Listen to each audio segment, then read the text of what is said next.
Before explaining how the infection begins, Abu al-Sahaf, we've launched an anime review channel. I think you'll enjoy it, God willing. The first video releases today. Subscribe to the channel to stay updated. Why not, my dear? Turn on notifications to watch the series when it releases. Sir, this is how the infection begins. We know that 1,000 years ago, the spiritual energy of the heavens and the earth was produced, something called the Pearl of Chaos. And someone possessed the sun jewel and the moon jewel. Don't ask what these mean, just watch and stay quiet, okay? Anyway, Abu al-Sahaf kept growing because of the power she absorbed. And because of that, the line between good and evil was broken, and Abu al-Sahaf became a demonic energy. Warriors Tai and Shanjo are sent to stop him. But the pearl becomes a huge monster and attacks them. Someone arrives, masters it, and seals it by turning it into 2 orbs, one good, one evil, and casts a spell to destroy the evil orb in 3 years, splitting the energy between them. And they chose someone from the companions named Li Jingju, and he became the guardian of the orb. The good will be embodied in his 3rd son, Nezha, who is born after some time. A ritual will transfer the energy of the good and evil orbs, and we wait for the time of birth. So there's this guy who comes in drinking something yellowish, and he puts some kind of drug in it. He drinks it himself and then falls asleep. After that, this man comes in and tries to steal the 2 orbs, but he can't, and they're supposed to file the report. This soul orb is for when the king is born, the body orb will be in the child. After that, he goes to the king to wake up Tai and starts hitting him until he gets up and opens the flower that has the orbs inside. But then we see there's another guy. He came and took the 2 orbs, and instead of putting the orb of good in the child, he put the orb of evil. Then he takes the orb of good, and we see that the son who was born is just a small orb like that. And it started to grow, and it began to shoot fire and attack the people around it. Taib casts a spell with his companions to restrain the demonic child. Then the mother holds him to calm him. The father's gaze reveals the mother's tenderness. Taib wants to kill him, seeing him as the devil, not a child. But his parents disagree. The father says his son isn't at fault, he's a victim. And if anything happens again, the father will sacrifice himself. Taib says his teacher casts a spell causing any embodiment of the devil to die instantly after 3 years. The boy's father says he'll tell the teacher to cancel the spell. And we see that Taib's brother, who stole the ball of goodness, takes it to the dragon underwater. And the dragon spits out an egg, and they merge the ball of goodness with that egg. That's his assistant, and he keeps talking to him for a while, and finds out that they're here so the king can remove the spell from his son. He tells them it's impossible, that this can't happen, because the spell can't be lifted at all. Time passes, Nazaha grows up, and one day he and the companions watch the city, even though it's forbidden. He's restricted to the area around the house by a barrier. She visits to play with him, since it's been a while. They play a feather game. He kicks it to her, she catches it.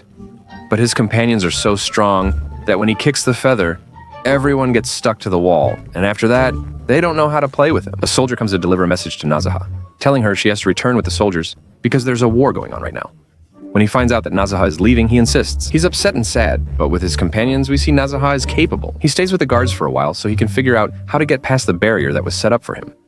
We also see that he goes to the market, and when people hear his voice, they immediately go to warn everyone, saying, "This guy's coming to mess us all up."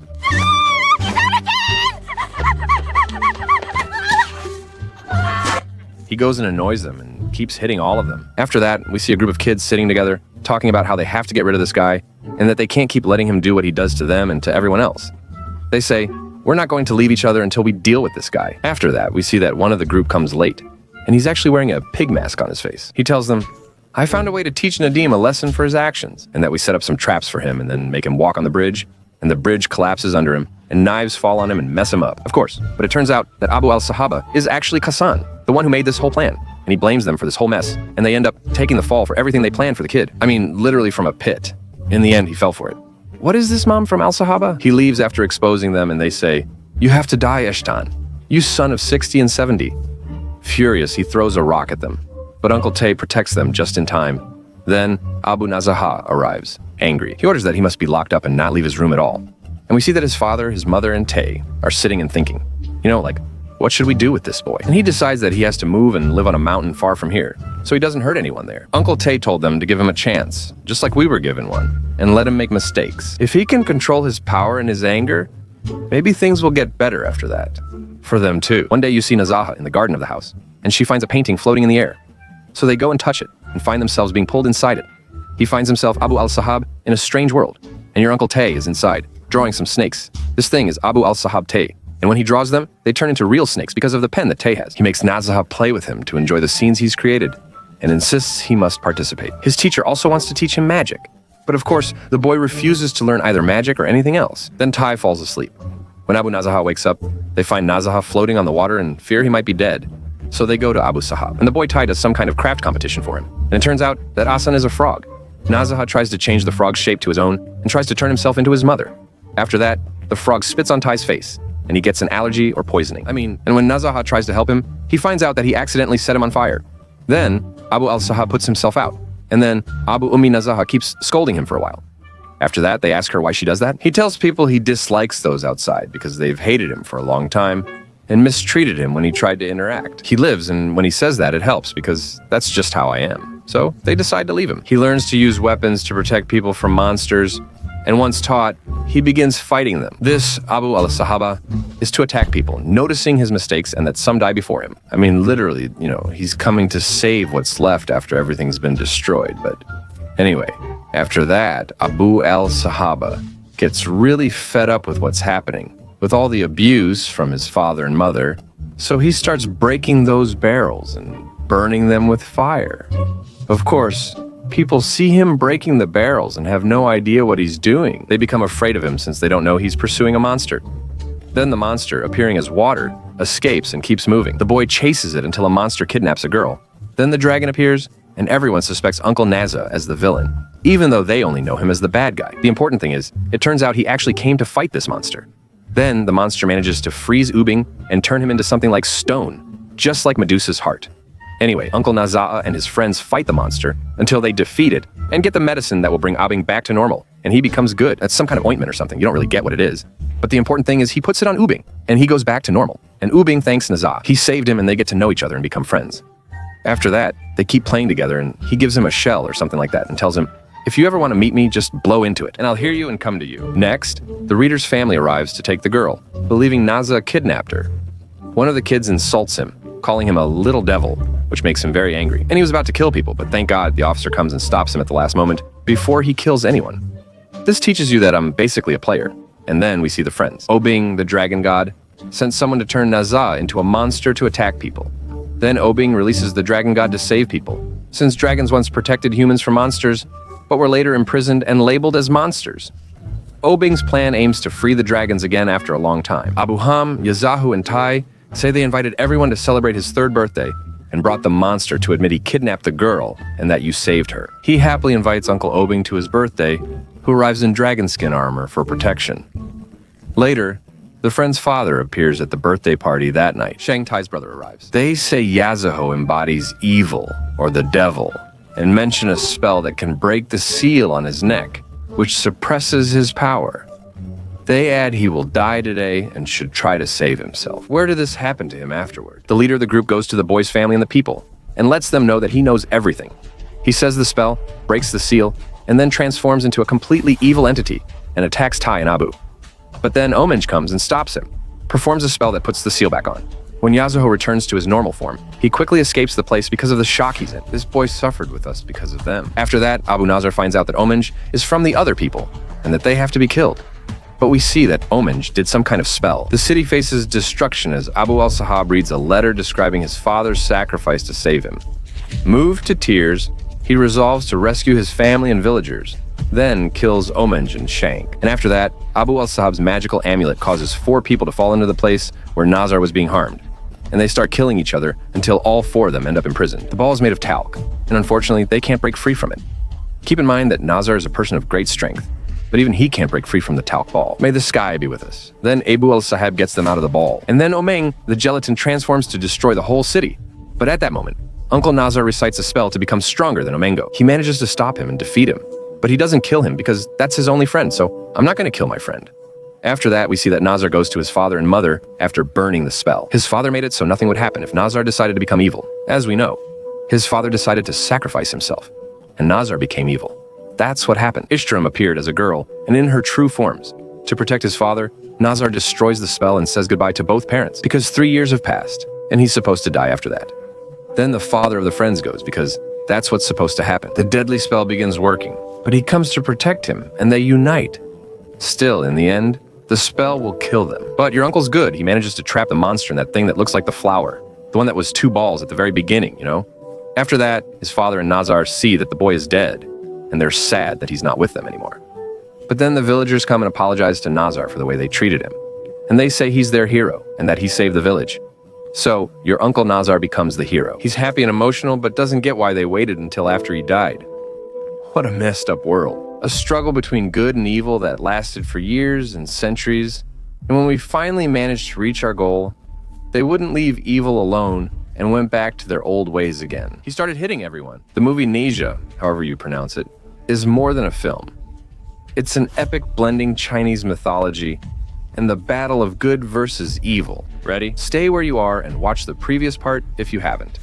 It's linked above, on the right or left, based on your YouTube language. Also, don't just watch for free. Make sure to view and subscribe. Now, let's begin the story.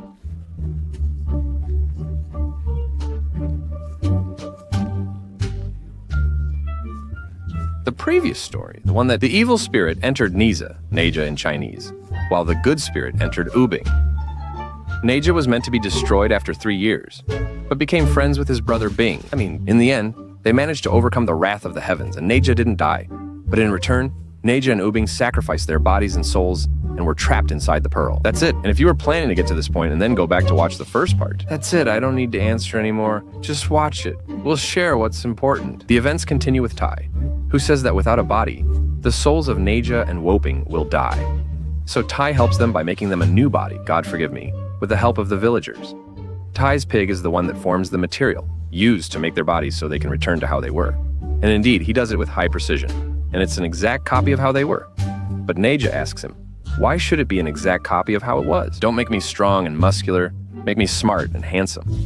Actually, I want to be aware and mature like this. All the companions are present in the year of the story. Anyway, the pig helped her, and an Alexandrian gave him tools, making sculpting easier.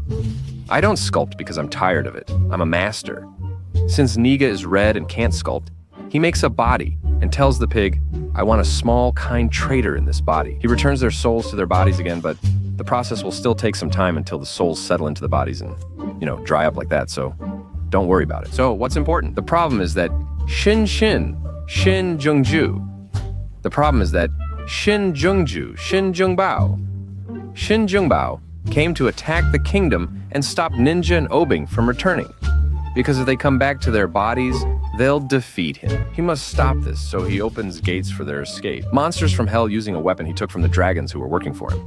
And of course, I don't need to tell you, monsters from hell and Xinjing Zhongbong. What can a few soldiers do against that? They were crushed.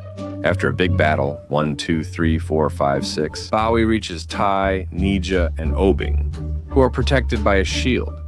He tries to break it from all sides, but suddenly becomes the target of danger. It's no use. Taib enjoys the situation and taunts, "You can't do anything, hit me, son of a gun." Bawi opens a portal with his weapon, releasing 3 dragons. Then Taib hits himself. They're getting badly beaten in front of Tai, Nezha, and Obing. So Taib laughs and mocks them from his spot. But the problem is that at the last moment, Obing pulled out of the operation. He used his power in his weak body to protect Nezha and Taib from the dragon's attack. And at that moment, Nezha's body becomes complete. But in return, because Obing interrupted the operation and used a high amount of power, his body collapsed. He had no hope of returning in a new body, so his soul would die. But I wondered, why can't Taib make him one? So I'll tell you, no, it can't be done, because you need the Lotus Jewel, or whatever it's called. The essence was used up completely this time, and there isn't another jewel at all. So, to keep Obing's soul from dying, they keep him. Nezha shares his body with him because they're both children of the same pearl, so the body accepts them together. But this 7-day solution is temporary. During this time, Tairu must beg the Supreme Lord tonight for the elixir of restoration to repair the Lotus Jewel and make Lubing a new body. Now he's here with his friends instead of that funny outfit. Even Uba himself and the Dragon King were upset when they found out that Bing was hurt, because he was their follower and they didn't want him to get hurt at all. And even your mother didn't want to kill him. In front of the Supreme Master, he refuses to give the elixir of restoration just to help the Outcast dragons. Their only chance is if the Supreme Master himself, he holds a competition for his top students, offering any reward to the winner. As expected, Nijab enters, wins after proving himself, and receives the elixir of restoration to save his brother, who sacrificed himself. This way, when his brother wakes up, he'll understand the situation. Nezha begins his journey with Tai after bidding farewell to his parents and trains with Tai along the way. How he can use his power and control his body with Master Obing is, of course, very difficult. I'm just one atom in one body and still bump into walls. How do two people control one body? How does Obing even know what to do? Tai gives Nezha pills to make him sleep and continues training with Obing. Tai and Obing, still in Nezha's body, arrive at a mountain called Mishhalak. There's a gate letting them enter the competition, which has many participants. The winner can request immortality. If you were them, would you ask to be immortal? The key point is that Tai and Obing, in Nezha's body, meet Wei Lang, a revered master. I'm not sure if I pronounced his name right or not, but anyway, that's my style and my tongue slips sometimes. The important thing is, this man is the leader of the Demon Friends team, and I was wondering who they are. It's one of the strongest teams, and their job is to travel the world and capture corrupt demons. The important thing. He tells Lo Lang that Ninja will join the competition as the group's father. Wu Yang is glad for Ninja's strength and calm, respectful nature. Suddenly, Uncle Ninja regains control of his body. He starts to take off his pants to pee, so Tayyab tells him, "Use the bathroom, have some decency." Basada and Wu Yang try to show him the bathroom, but he steps on her dress and rips it. She says she'll change and explains where the bathroom is.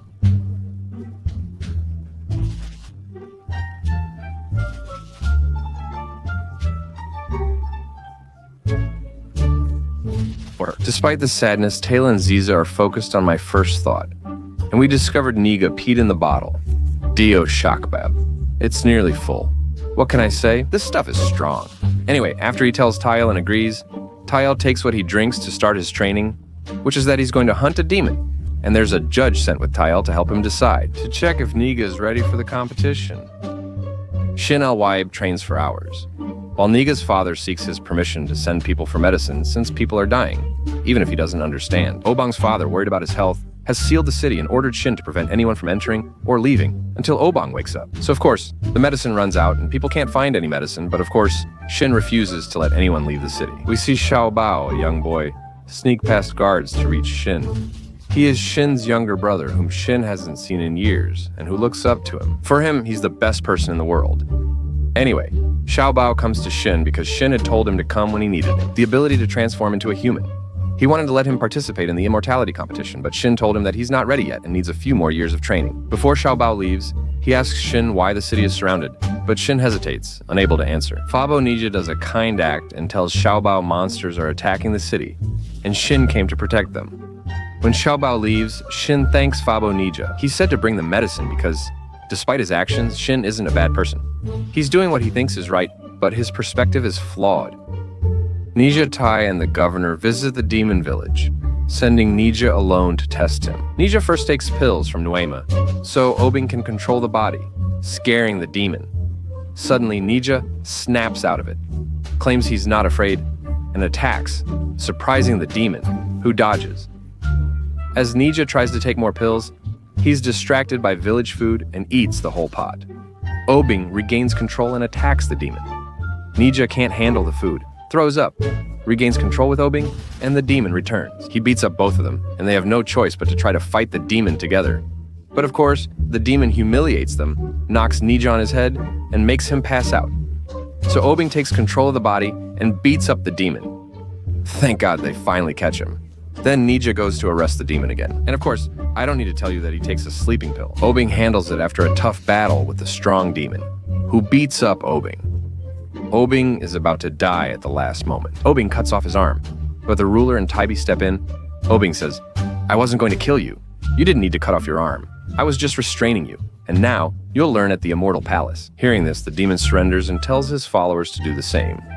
They bow to the ruler, recognizing him. We see Xiao Bao attack the ruler, his soldiers, and Nezha, since the demon is actually Xiao Bao and Shen's father. The ruler shoots at Xiao Bao, but his father takes the arrow, before the ruler can shoot a second arrow, and Xiao Bao dies as well. We see that his father uses his last bit of strength to move at the speed of light to protect Xiao Bao, even though he's already dead.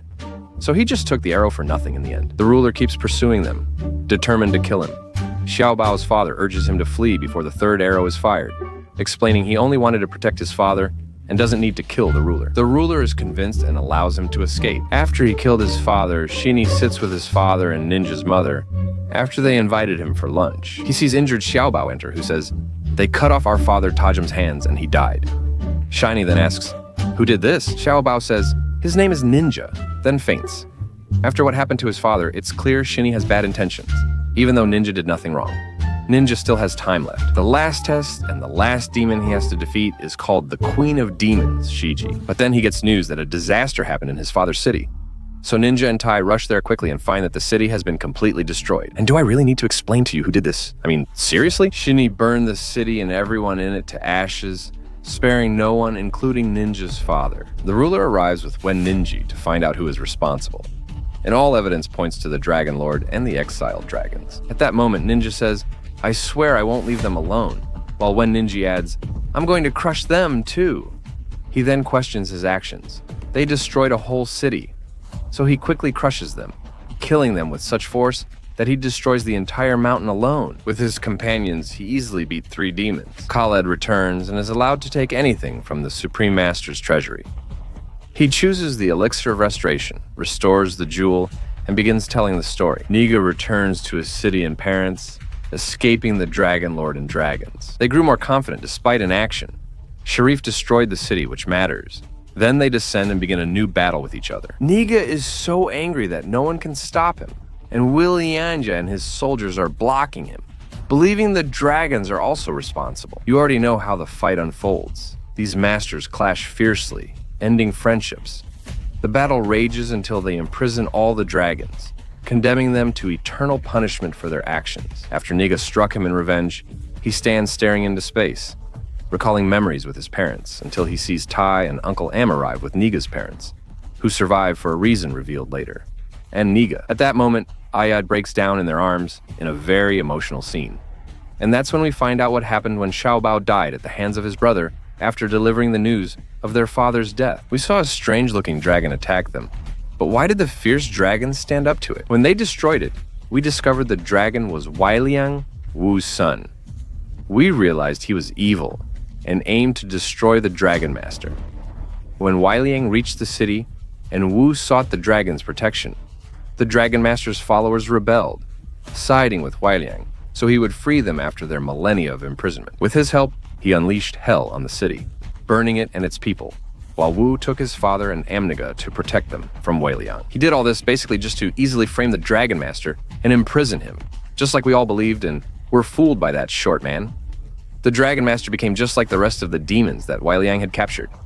Anyone Weiliang didn't like, he would frame them and arrest them, and Wu would sacrifice himself and fight the dragon. After saving Amniga's father, let's return to the present after their shocking discovery. He said this life is hard, and people follow him without question. Weiliang commands millions of demon hunters who obey him, making it impossible for them to rebel. Tai, Amniga's father, and Benji must face them alone. So everyone is beating up the soldiers while Niga says, "That's the short bastard who killed and destroyed my city of Calm." He attacks with full strength in a fierce battle as the fight intensifies between Niga, Benji, and the traitorous dragon, Niga. Jay copies Muhammad Ramadan's move from El Ostora with the Tiger Gang, then uses transformation magic to fill the area with smoke and become one of them. Jay approaches the other one and, after hitting him, makes him doubt himself. Jay emerges from the smoke, and when the guy strikes, he realizes he hit his own friend. The transformed ninja emerges from the smoke, quickly says, "Sabk Laban Tabar Hindi," and tells the other guy it's the password.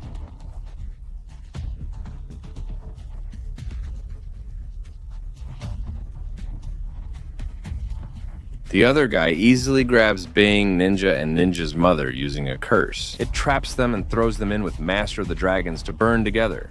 There isn't any. I hope that anyone who lives it spends their time meditating, so they can live as long as possible. At that moment, Weiliang sends Graham to tell Ninja his brothers are amazing and it's a shame for him to die, but instead he'll give him a pill to forget everything and join him. In return, he and his parents will live. As Ninja is about to accept, his mother throws it into the fire, stopping him from sacrificing himself and saving them. In a sad scene, she dies, so Ninja screams and gets so angry that he transforms into the Big Ninja. The returning villain, now without the ring that limits his power, comes to break Ninja's curse so he can move. Using the power of love and friendship, the director creates an explosive scene and covers the pot. Then they head out to confront Lianja and his soldiers. When Ninja taps into the story's power, he's invincible. I don't get why they needed all this action instead of just finishing with his friends. Did you really wait for your mother to die first? It's an unnecessary battle, but honestly, it's awesome. Honestly, the battle is great. Anyway, in the end, after they beat up Lianja so much, the others take him and escape after his face gets literally smashed. As for the others, they go back to hiding in the depths of the ocean again, because Lianja and the Masters won't leave them alone. But he leaves his father and goes with Nezha to beat up the Masters and protect the poor demons who don't do anything, like Xiaoba, his father, Shen, Bu, and so on. In the final scene, Lianja, with a smashed face, enters a secret palace vault. We find out that Shen isn't even dead yet, and that Lianja and his friends imprisoned him. Not only that, but his father isn't dead either and is imprisoned next to him. So Lianja can bargain with Shen. If he agrees to work under Lianja's orders and become a servant, why let his father live? He gives Shen the same offer as Nezha, then leaves him to consider it. When he returns later, he forgets the prison password. So, do we even know if he agreed or not? That's it, folks. That was the story for today. But the story isn't over yet.